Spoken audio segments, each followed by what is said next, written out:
नमस्कार दोस्तों, स्वागत है आप सभी का क्रिसेंट एजुकेशन क्लासेस में। कैसे हैं आप सभी लोग? आशा करते हैं सभी लोग स्वस्थ होंगे और अच्छी तैयारी कर रहे होंगे आगामी एग्जाम की। हमारी दोस्तों विशेष सीरीज चल रही है शिक्षण अभिरुचि के नाम से, टीचिंग एप्टीट्यूड के नाम से। अभी तक दोस्तों अगर आप इस सीरीज का पार्ट नहीं बने हैं तो जरूर बनिए, अपने दोस्तों को भी जरूर इसमें ऐड करिए, क्योंकि ये सीरीज दोस्तों आपको सभी एग्जाम में मदद करेगी। चाहे आप प्रवक्ता की तैयारी कर रहे हो, चाहे आप एलटी की तैयारी करते हो, सीटीटी यूटीटी, सभी जगह दोस्तों ये आपको मदद करने वाली है। आज काफी समय के बाद दोस्तों एक क्लास कोई अपलोड कर रहा हूं, इसके लिए माफी चाहूंगा। बीच में बहुत ज्यादा व्यस्तता थी जिस कारण से क्लासेस नहीं आ पा रही थी, लेकिन अब कोशिश रहेगी कि रेगुलर इंटरवल पर क्लासेस आपके लिए आती रही। तो आज का जो दोस्तों जो टॉपिक होने वाला है काफी महत्वपूर्ण है। इसका नाम है शिक्षण कौशल, यानी कि टीचिंग स्किल्स। बहुत महत्वपूर्ण टॉपिक है दोस्तों, सभी एग्जाम में ये पूछा जाता है। तो इसलिए इस टॉपिक को दोस्तों आपने जरूर पढ़ना है, इसमें अपनी समझ को आपने विकसित करना है। और एक बात और, जब भी दोस्तों आप कोई क्लास देखते हैं तो उसकी प्रीवियस क्लासेस जरूर देखा करें। इसलिए मैं आपसे हमेशा बोलता हूं कि आप प्रीवियस क्लासेस जरूर देखें। अभी तक अब इस सीरीज में हमने 17 पार्ट दोस्तों अपलोड कर दिए हैं, 17 क्लासेस दोस्तों अपलोड कर दी हैं। और जो शिक्षण अभिरुचि है दोस्तों वो इंटरकनेक्टेड होती है, हर क्लास एक दूसरे से इंटरकनेक्टेड रहती है। तो जब प्रीवियस क्लास देखेंगे तो दोस्तों आपको जो शिक्षण अभिरुचि है बहुत अच्छे से समझ में आएगी, क्योंकि ये जो एक ऐसा टॉपिक है जिसको आपने गहराई से समझना है, तभी जाके दोस्तों इसका आपका विकास होगा। तो इसलिए कोशिश ये करना है कि जो प्रीवियस क्लासेस हैं उनको जरूर देखा करें। तो आज दोस्तों ये 18 पार्ट अपलोड हो रहा है। आज की जो क्लास है दोस्तों वो होने वाली है टीचिंग स्किल्स पर आधारित। तो चलिए आज की क्लास को शुरू करते हैं। दोस्तों आज हम पढ़ेंगे शिक्षण कौशल के बारे में, यानी कि टीचिंग स्किल्स के बारे में। देखिए, इससे पहले दोस्तों हमने पढ़ी थी शिक्षण विधियां, यानी कि टीचिंग मेथड। एक शिक्षक अपने शिक्षण को प्रभावी बनाने के लिए शिक्षण विधियों का प्रयोग करता है। तो जब वो कई तरह की शिक्षण विधियों का प्रयोग करता है कंट्रोल एनवायरनमेंट में, यानी कि स्कूल में दोस्तों जब वो प्रयोग करता है तो उसके अंदर कई सारे शिक्षण कौशलों का विकास होता है, यानी कि टीचिंग स्किल्स का डेवलपमेंट होता है। ठीक, तो वो कौन कौन से शिक्षण कौशल है उनके बारे में हम एक एक करके पढ़ेंगे। बहुत आसान है इनके बारे में पढ़ना, लेकिन बहुत महत्वपूर्ण है। इनसे संबंधित आपके जरूर प्रश्न आते हैं। देखिए, सबसे पहला वाला है पाठ परिचय कौशल, यानी कि set induction method. Set induction method का मतलब यह है कि जब दोस्तों आप अपने पाठ को प्रेजेंट करते हैं बच्चों के सामने, तो जनरली आप क्या करते हैं, प्रस्तावना रखते हैं पाठ की, तो आप क्या करते हैं, बहुत सारे प्रश्न पूछते हैं। वो क्या होते हैं कि बच्चों के पूर्व ज्ञान से संबंधित होते हैं। फिर उसके बाद जो एक डायरेक्ट प्रश्न पूछा जाता है वो आपके डायरेक्टली प्रकरण से संबंधित होता है, जो कि आप उसको पढ़ाने जा रहे हैं। तो ये पार्ट को आप किस तरह से बच्चों के सामने प्रेजेंट करेंगे, ये भी अपने आप में क्या है दोस्तों, एक स्किल है। ठीक है, इंट्रोडक्शन स्किल्स भी आप इसको बोल सकते हैं, प्रस्तावना कौशल भी आप इसको कह सकते हैं। तो दोस्तों ये स्किल एक शिक्षक में होने अति आवश्यक है। और इस स्किल का डेवलपमेंट कब होता है, जब आप दोस्तों शिक्षण विधियों का प्रयोग करते हैं और लगातार ये आपके अंदर डेवलप होते चले जाते हैं।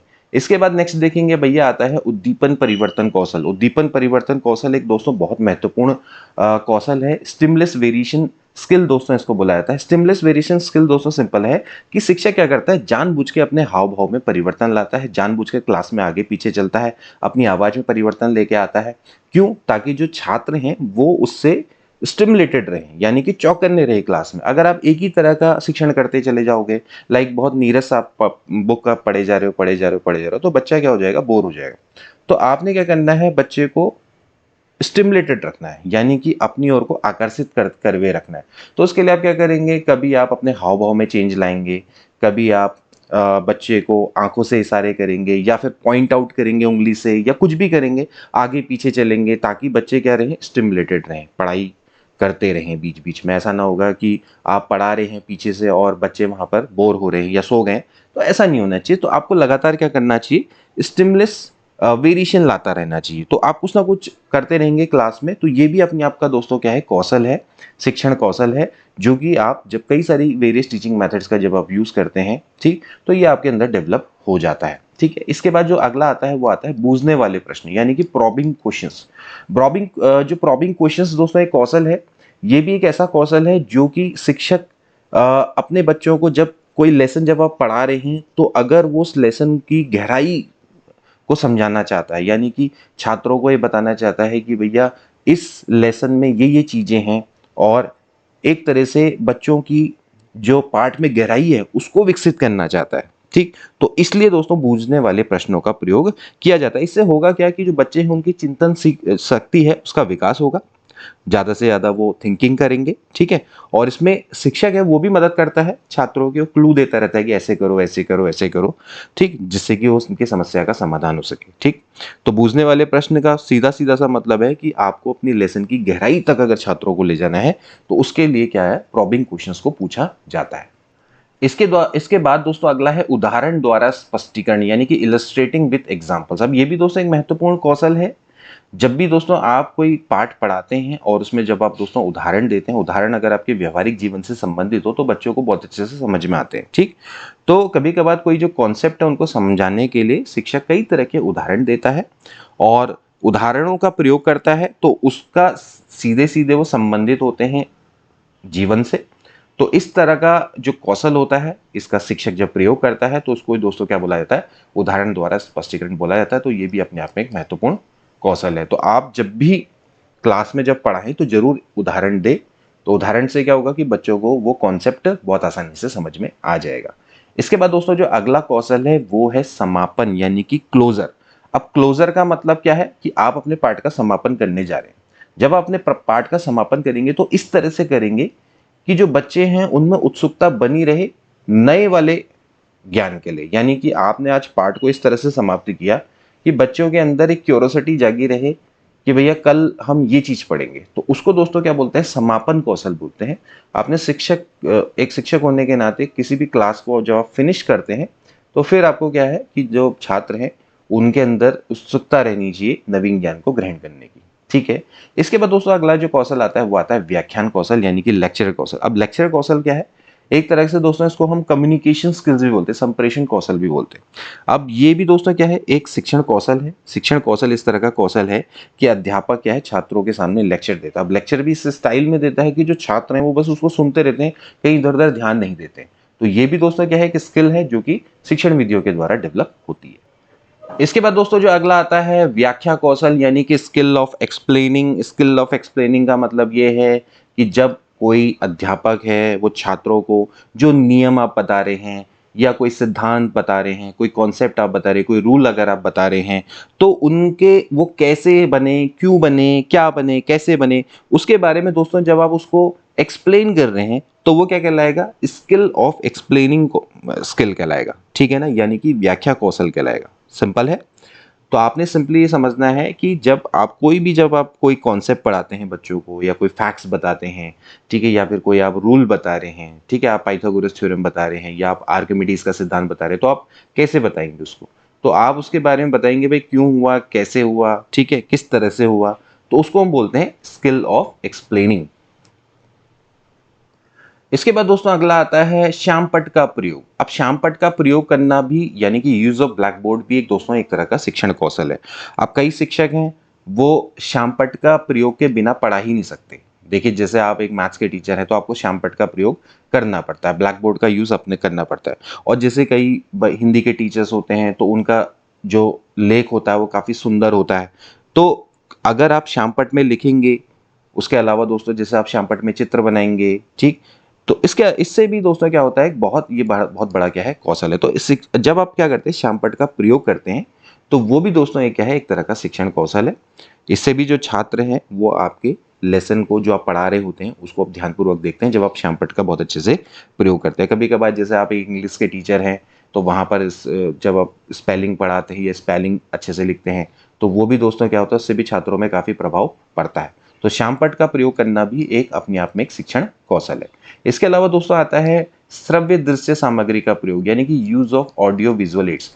अब जब भी आप दोस्तों कोई लेसन पढ़ाते हैं तो उसमें कोई कॉन्सेप्ट को अगर आपने समझाना है तो उसके लिए आप दोस्तों क्या करते हैं, श्रव्य दृश्य सामग्री का प्रयोग करते हैं।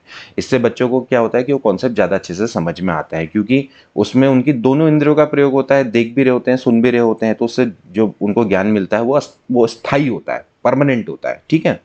अब इस स्किल का प्रयोग आपने इस तरह से करना है कि जो भी आप पाठ पढ़ाएं तो ये इसका पार्ट लगना चाहिए। कहने का मतलब है ये एक्स्ट्रा नहीं लगना चाहिए, ऐसा लगना चाहिए कि अगर आप इस सामग्री का प्रयोग नहीं करते तो ये पाठ पूरा नहीं होता। तो ये इसका जो आप श्रव्य दृश्य सामग्री है इसका प्रयोग इस तरह से करना है कि ये इसका महत्वपूर्ण पार्ट लगे। मतलब कि जो भी आप लेसन पढ़ाने जा रहे हैं तो वहां पर लगे कि हाँ, श्रव्य दृश्य सामग्री का प्रयोग होना ही होना चाहिए। ठीक, तो इसलिए दोस्तों ये भी, इनका यूज करना भी एक तरह का कौशल है। मतलब आपको अगर ऑडियो वीडियो दे दी जाए लेकिन अगर आप उसका प्रयोग नहीं कर पा रहे हैं तो फिर उसका कोई फायदा नहीं है। ठीक है, इसके बाद आता है कक्षा प्रबंधन का कौशल, यानी स्किल ऑफ क्लास मैनेजमेंट। अब आप क्लास में जब दोस्तों टीचिंग करने जाते हैं तो एक skill of class management is also very very important. आप अपने, एक अच्छा जो टीचर होगा वो क्लास में बच्चों को कुछ ना कुछ चीज में लगाए रहेगा। ठीक है, अब ऐसा नहीं कि आप अभी पाठ खत्म हो गया या कुछ हो गया तो उसके बाद बच्चे अब हल्ला गुल्ला कर रहे हैं, अनुशासन बनाए रखेगा। तो क्या करेगा कि प्रबंधन करे रखेगा, जैसे यानी कि कुछ ना कुछ छात्रों को ऐसा काम दिए रहेगा कि जिससे छात्र क्या है लगे रहेंगे। ठीक है, तो ये दोस्तों क्या होता है, अपने आप में क्या होता है, क्लास मैनेजमेंट की स्किल होती है। ठीक है, मतलब कि जो छात्र हैं उनको ये लगेगा कि वो पूरी तरह से स्वतंत्र होते हुए भी कोई भी जो कार्य है वो बिना शिक्षक की अनुमति के नहीं कर पाते हैं। ठीक, तो उसको बोलते हैं हम स्किल ऑफ क्लास मैनेजमेंट। इसके बाद दोस्तों अगला आता है कौशल, उसको बोलते हैं छात्रों की भागीदारी की वृद्धि का कौशल, यानी कि skill of increasing peoples participation. अब देखिए सीधी बात है कि आप इस, एक ये कि आप जो भी चीज करवा रहे हो उसमें छात्रों की भागीदारी बढ़े, उसके लिए आप एक कौशल का प्रयोग करते हैं जिसको कि हम क्या बोलते हैं, skill of increasing peoples participation. ठीक, अब इसके लिए क्या है कि आप दोस्तों एक तरह से छात्रों की खुशी में शामिल होते हैं, या कोई आप ऐसी अनुक्रियाएं करते हैं। ठीक, या कोई आप ऐसी क्रियाएं करते हैं जिससे कि कोई अनुक्रिया होने की संभावना स्वतः बढ़ जाती है। तो अब इसमें क्या हो सकता है, जैसे कि कोई छात्र है वो अच्छी बात करे तो आप मुस्कुरा दिए। ठीक, या उनसे सहानुभूति पूर्वक व्यवहार आपने रखा। ठीक, तो इस तरह की अनुक्रियाएं आप करते हैं तो छात्र आपसे कनेक्टेड फील करते हैं। जब वो कनेक्टेड फील करते हैं तो उनकी भागीदारी बढ़ती है। क्लास में अगर आप कोई चीज पढ़ाते हैं तो फिर वो उनकी जो भागीदारी है वो बढ़ती है, मतलब आपके लेसन को अच्छे से ध्यान से सुनते हैं और प्रश्नों के जवाब भी देते हैं। तो मतलब आपने क्या करना है, ये भी एक तरह का कौशल है कि जो छात्र है उनकी भागीदारी को बढ़ाना है। किस तरह से उनकी जो भागीदारी है वो आपकी क्लास में बढ़ेगी। तो आप क्या करेंगे, कुछ ना कुछ ऐसी क्रियाएं करेंगे जिससे कि छात्रों की अनुक्रियाएं स्वतः ही बढ़ती चली जाएंगी। ठीक, किसी आप अनुक्रिया में इस तरह का बिहेव करेंगे, कोई छात्र बहुत अच्छा करता है तो आप बहुत प्रसन्न होते हो, मतलब उस छात्र को ऐसा लगता है कि जो शिक्षक है वो मेरे हित के लिए इतना सोचता है, तो उसको भी लगेगा कि भैया हाँ मुझे क्या करना है, भागीदारी अपनी सुनिश्चित करनी है। ठीक है, अगर आपका ऐसी डल व्यवहार रहेगा, कोई मतलब नहीं रहेगा छात्रों से, तो छात्र भी आपके संग भागीदारी नहीं करेंगे। तो छात्रों की भागीदारी को क्या करना है, बढ़ाना है। ठीक, इसके बाद आता है छात्रों के ध्यान देने योग्य व्यवहार को पहचानना। ठीक है, ध्यान देने योग्य व्यवहार को पहचानना, यानी कि रिकग्नाइजिंग अटेंडिंग बिहेवियर।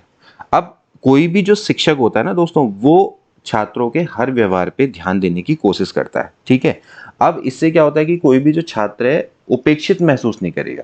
अदरवाइज आप क्या करेंगे, कुछ बच्चों पे ही ध्यान देते रहेंगे तो उससे क्या होगा कि जो अन्य छात्र होते हैं या कोई ऐसा छात्र होता है कि जो बहुत इंट्रोवर्ट टाइप के होते हैं, वो फिर अपने आप को उपेक्षित महसूस करते हैं क्लास में। तो आपने करना क्या है, ये शिक्षण कौशल में आता है दोस्तों ये भी, कि आपने जो छात्रों के जो देने योग्य व्यवहार है उनको पहचानना है, और इवन दोस्तों जो छात्रों के सभी व्यवहार है उस पर आपने नजर रखनी है। ठीक है, तो जिससे क्या होगा कि कोई भी छात्र वो क्लास में मतलब आप एक तरह से अपने आप को उपेक्षित महसूस नहीं करेगा। इसके अलावा दोस्तों आता है मौन एवं अशाब्दिक उद्दीपन। दोस्तों ये भी एक बहुत बढ़िया उद्दीपन है, silence and non verbal clues. अब देखिए silence and non verbal clues का या उद्दीपन का, स्टिमुलस का दोस्तों क्या मतलब है, देखिए इसका सिंपल सा मतलब है कि कभी कभार क्या होता है कि जब आप क्लास में दोस्तों पढ़ा रहे होते हैं तो पीछे कुछ बच्चे बात कर रहे होते हैं, मान लेते हैं, तो आप क्या करेंगे, पढ़ाते पढ़ाते बीच में 3 से 4 सेकंड के लिए चुपचाप हो जाएंगे। ठीक है, अब 3 से 4 सेकंड के लिए आप जब चुपचाप हो गए तो फिर क्या होता है कि क्लास में जो बातें कर रहे होते हैं बच्चे, उनको समझ में आ जाता है कि शिक्षक को पता लग गया है कि हम लोग बात कर रहे हैं। तो बिना कुछ कहे कभी कभार क्या होता है कि वो समझ लेते हैं कि अब हमें आगे क्या करना है। ठीक है, तो ये जो कौशल होता है दोस्तों, इसका भी प्रयोग बड़े समझदारी से किया जाता है।